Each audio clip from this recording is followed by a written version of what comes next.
So I'm gonna be completely honest, I had no clue people hate Sprunki this much. In fact, I only found out people hate Sprunki the day before this whole situation happened. And so originally this video was supposed to be me talking about what I like about Sprunki, explaining why I disagree with some of its criticisms, and then briefly talking about the hacking situation. But as I did my research so I could have a basic outline of the video, I wound up staying up until 3 a.m. that night, pouring over video after video, community post after community post, and the next morning I immediately hopped onto my computer, finding that with every new thing I learned, it only got worse and worse as time continued. And by the end of all this, a 15-year-old got doxed, their family got doxed, they got swatted, and all of it was because of a silly horror game on Scratch.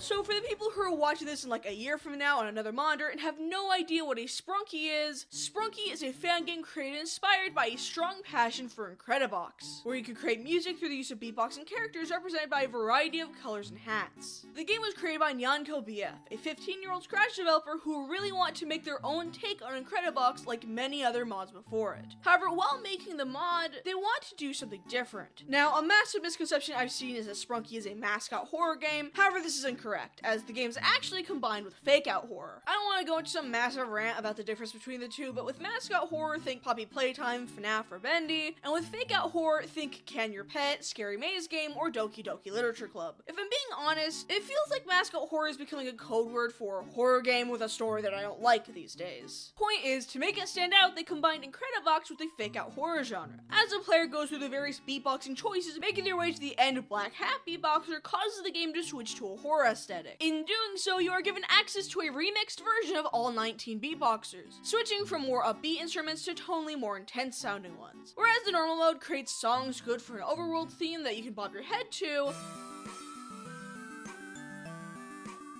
the horror mode creates themes far more in line with being chased or fighting an epic boss in Final Fantasy or something. The horror has an actual reason behind being used. It's not just, oh no, they're all dead, spooky. It's utilized to give you access to more instruments and keep playing, which I feel like is a pretty good use. With most fake-out horror games, there's no point to replaying the fake-out part of the game, because usually the game ends at the fake-out, or it's just a loud jump scare or something like that. Here though, it specifically adds to the experience, in that you could reasonably go to the horror mode after already experiencing the twist, because it could be used to create genuinely good music. Plus, too many games jump into the horror way too soon, killing any actual build-up the game could have had, which is partially why I like Sprunki. It holds off on its horror until halfway through, and it has a use past the initial shock. And I wasn't the only one to think this apparently, because as did so many others. Not long after its release on Scratch, the game blew up on YouTube, so much so that many people didn't even know it was based off Incredibox at first, which caused many fans of the original game to become somewhat annoyed. And even worse, with the game being seemingly another one of those innocent characters turn evil games, content farmers began to flock to the game's popularity. And in doing so, many people began to hate the game for its overpopularity, for being cliche, and because it felt like it was made for content farms. Due to this, people quickly began to harass the creator due to those things, unaware that the creator was just 15 years old. But why did so many people feel like it was created to get popular with these Brainrot content farms? What about it made so many people feel this strongly about that claim? After all, with most other games that have Brainrot content about them, we don't blame the game. I mean, how many people do you see blaming Among Us for having cringy ads around it? How many people do you see harassing Gooseworks for the Amazing Digital Circus having weird fan comics? It feels like a pretty weird double standard for this game specifically, and I think I kind of know why. The key three things I feel like are triggering people to think this is Brainrot made is the art style, the vague story, and because it's horror. The art style is simple. Thin black lines with a consistent line width and pure saturated colors. And due to the extremely simple and recreatable shapes and lines, that makes it pretty simple to animate compared to other content farmed characters. And due to the simple character design, the details also preemptively give you an idea of what each character's personality is using shape language and color language. Orange is chill, lime is crazy, tan is a cynic, and green is high, which in turn means that they don't have to brainstorm how they're going to characterize each character, because they already have a vague outline that stays consistent, which is more than what you could say about your content farm's typical monster of the week. Which brings us to our next part. Outside of some basic lore like black being the cause of horror mode or yellow causing the bite in Brown's head, there isn't really a dead set lore. Any lore that exists is overall vague or left up to the fandom, though the fact that this is a common complaint is especially confusing for me, given that if the game did have lore, people would be complaining about the fact it's yet another spooky lore game with no substance. But the fact that it doesn't really aids both the fandom and, unfortunately, the content farms. For the content farms, it's super easy to come up with ideas that don't go against the canon because there isn't one. And the one that exists has horror and murder, making it where most Elsa Gate-like scenarios they go with are canon compliant. And lastly, with it being fake out horror, alongside the last point, due to the fact that many people who'd enjoy it would search it alongside other commonly content farmed games like Poppy Playtime or Friday Night Funkin', this in turn meant that not only could they combine them if they wanted, but they could also really easily use that shared search engine optimization to their advantage, allowing them to get the biggest bang for their buck. But again, all of those things aren't really the game's fault. It's extra horrible when you realize that the developer themselves have gone on record to say that they too hate all the content farms using their gaming characters, which makes it all the more sad when you realize just how many people are harassing the developer over something that the developer themselves disagrees with. But because it quote-unquote feels like something a content farm would make, and because most content farms are faceless while Nyanko is a specific person, I feel like a lot of people took out their pent-up hate of content farms in general onto Nyanko. So people began to hate this game. Really hate this game. But for the average kids YouTuber, many of them saw the success of others or even their own past videos and begun to mine, eventually leading on the I joined Sprunki trend, a trend which only exacerbated the fires. Even I've seen one of these, and I couldn't make it all the way to the end. Okay, this is, we said this was off limits. What? He is so fat. Oh, dude! These videos would usually follow someone using Scratch to create their own Sprunki beatboxer designed off of them, where they can sing their own lyrics akin to the Funbot character, and add themselves into the game. Though no place blamed Sprunki nearly as much as Twitter. I fucking hate Sprunki. I fucking hate Sprunki. I fucking hate Sprunki. This is so cringe. Stop. Gun to head emoji. In reply to an OC some kid posted, can we all agree that Sprunki is cringe and people who make stuff like this are weird? No, I hate Sprunki. Fuck, I hate Sprunki. Sprunki? What the heck's a Sprunki? More mascot horror slop for my tummy? I guess so. So this is what autistic people are today. Oh, that's just ableism. Seriously though, there's a surprising amount of posts where the Venn diagram collides between people who hate because of cringe culture and people who are vocally hateful of the autism spectrum. Can somebody tell me what the Sprunki appealing to a lot of people? Like, what does it make it interesting, or I don't know. I tolerated Max Design Pro Slob because it was a content farm that was ironically funny, but Sprunki is just something.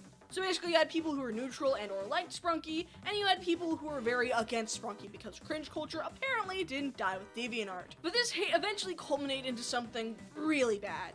The developer Nyanko BF was hacked on Discord, Scratch, and all their other media, with the reason being that Sprunki is cringe and they want it gone. The account was hacked by the self-proclaimed troller, actually because the hacker in question is still doing things as of writing this, main of which being several doxes. To ensure I don't unintentionally spread the dox, I'm gonna pull a Gravy Man here and give them an alternate pseudonym. So throughout this video, we're going to call him Pineapple Boy. Pineapple Boy uploaded a video to another hacked channel in which they record themselves doing, and I'm gonna have to censor a few of these, spam DMing everyone on his friends list, spamming the N-word into several channels and friend groups, spamming that they were under the allowed age for Discord, such as 10 or 8 as a means of getting the account irreversibly banned, spamming that they love child porn, pinging one of the devs' also minor friends to undress, renamed the dev's server to Child Beater Central, changing their About Me section to say that they love children, trying to imply that the dev is a pedo, and finishing off by deleting the server entirely. Twice. Though that's not the end for Pineapple Boy. In a community post, they also made the unfounded accusation that the reason they hacked the server was because it had pedos in it, ignoring the fact that the account he hacked into was owned by a 15-year-old, and ignoring literally all of the comments they made asking the dev's same-age friends to undress. Pineapple Boy also posted a video to their own channel in which the hacker celebrates a post Nyanko made after the hacking, saying that the next Sprunki update may come out slower. After showing several screenshots of the dev talking about the situation, they then dox the 15-year-old's name, their family members' names, their precise birth dates, and more. Of which is the reason I'm not citing the channel's exact name, like they're the Shen version of Voldemort. Above says Nyanko BF's full docs coming soon. Before reading, join thy Pineapple Boy team with an edited image showing characters wearing Nazi Germany paraphernalia and a poorly edited Hitler mustache. The dev was eventually able to get their accounts back, albeit with one of their accounts being permanently banned due to the incident. Pineapple Boy returned returned with the following message. Here is a warning, kid. You better tell everyone Pineapple Boy has killed Sprunki or else I'm leaking all pictures of your face, family pictures. If you shared this community post, I'm not doing any of it, and I'll leave your YouTube channel alone. The day after, he left a comment saying to lock your doors and windows tomorrow, and later confirmed this to be a death threat. Things only continued to escalate as the hacker threatened to swat the 15-year-old's house unless they sent him $500. And when he got no response, he changed it to read, "The end of Nyanko's life is soon." This was later confirmed when they claimed to have attempted a swatting on their household. It is currently unknown whether they succeeded, however, given they were shown to know information on their precise location, it certainly doesn't bode well. Reminder, all of this was done because funny music game turned horror and that cringe. Reminder that this is over a game a 15-year-old made on the kids programming website Scratch. Another video later went up being an audio leak which was able to get taken down. However, YouTube in all of their wisdom let it be put back up a mere 2 days later, which we know to be a YouTube ruling because it kept its original creation date. The video in question seems to be a leaked Discord call where the dev and someone else is talking in their native language, which I will not reveal for their privacy. However, it did manage to get taken down again, so hopefully it stays down this time. At around the same time, Pineapple Boy posted another community post showing what appears to be a genuine picture of Nyanko eating with their family with the text, "Hey, real first name and last name, how's the family photo? Lol." This in turn caused Nyanko to announce their temporary departure from the internet. 1 week, 1 month, or whenever they feel like it. However, this did result in exactly what the hacker was looking for, as any and all future Sprunki updates have been permanently cancelled, with the devs simply dropping what they did make onto itch and seeking to wipe their hands clean of the whole situation. Or at least we assumed that was what they wanted. Because they hacked him again! Bad news, everybody. Nyanko's Discord account has been hacked for a second time. I have reason to believe that Pineapple Boy is a genuine threat, so please don't speak to him or speak about him. Though with all of the horrible things that have happened, you'd think people would rightfully feel bad about all of this. But they didn't, because the day that was announced that Sprunki was cancelled due to the hackings, people were celebrating. Sprunki? Discontinued? Yeah! When they see Sprunki getting cancelled, no! My brain rot! Replying to someone who's sad that the kid was doxed and still getting backlash, with all due respect, I'm praying on my hands and knees that Sprunki is cancelled and dies forever. Hell, even actual content farms whom use Sprunki don't care and are using the fact that Sprunki is cancelled as advertising. This is a capitalistic hellhole. It makes me want to gouge my eyes out like I'm fucking green. Anyways, on November 19th, after several reports seemingly fell through, I tried to get through to a human support rep through YouTube's official accounts, explaining the situation as best I could, even linking the exact channel, and although I did get a response back from a human, they weren't of much help. Outside of vaguely saying that they're likely doing a fair review or have already completed it and determined the channel was fine, they just said to contact the police, which, if the person is hiding behind a screen where we have no clue who the person is, I don't think there's much I can do from across the world. But the fact that despite such blatant violations of the YouTube TOS, YouTube is indecisive as to whether the audio leak should or should not be taken down, and are seemingly fine with the blatant post doxing a 15-year-old's face, name, and location over a Scratch game, all of which is in a video with literal Nazi imagery, I am dumbfounded that anything is taken down if these aren't enough for a rightful termination of the channel. And although this is the end of the situation for now, there is one last thing I want to touch on before it's over. A surprising amount of people have, when talking about this, put the blame on the I Am Sprunki YouTuber trend, pointing it as the reason for the hacking.